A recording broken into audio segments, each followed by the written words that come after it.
Chasse l'avarice de ton cœur. Partie 2. Orateur, révérend apôtre William Swansou. Beaucoup de personnes croient que l'avarice intervient seulement sur le plan financier. En réalité, l'avarice intervient dans tous les domaines. Par exemple, dans le domaine intellectuel, de nombreuses personnes sont avares. Certains professeurs n'aiment pas partager leurs connaissances avec les étudiants sous prétexte qu'ils ont souffert avant d'en arriver là. Un cœur avare ne peut pas partager la parole de Dieu. Il ne peut encore moins prier pour les autres et leur rendre visite. L'avare ne sait pas recevoir les nouveaux convertis. Il ne veut même pas leur céder sa place dans l'Église. Il n'aime pas donner ses dîmes et offrandes alors que les offrandes et les dîmes sont des sources de bénédiction.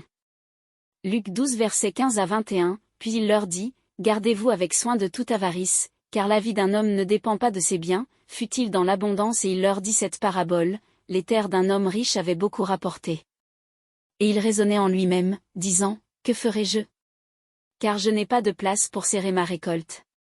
Voici, dit-il, ce que je ferai, j'abattrai mes greniers, j'en bâtirai de plus grands, j'y amasserai toute ma récolte et tous mes biens, et je dirai à mon âme, tu as beaucoup de biens en réserve pour plusieurs années, repose-toi, mange, bois, et réjouis-toi. » Mais Dieu lui dit, « Insensé.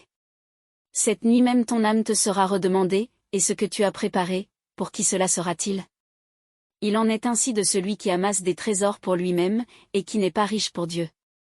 Dans ce long passage, le Seigneur Jésus met en garde sur l'avarice après avoir donné la parabole d'un homme d'affaires prospère qui avait emmagasiné tout son argent et qui s'en réjouissait.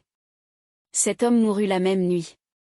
Certaines personnes ont beaucoup d'argent en banque et ils contemplent leur relevé bancaire comme s'il s'agissait d'objets de décoration. D'autres fêtent même leurs milliards. Acte 20 verset 35, « Je vous ai montré de toute manière que c'est en travaillant ainsi qu'il faut soutenir les faibles, et se rappeler les paroles du Seigneur, qui a dit lui-même, il y a plus de bonheur à donner qu'à recevoir. » Paul exhortait les anciens de l'église d'Éphèse à travailler pour aider les faibles. Le cœur avare se souvient de ses peines pour ne pas partager son salaire. En donnant aux autres, tu ouvres des portes de bonheur et tu seras doublement béni.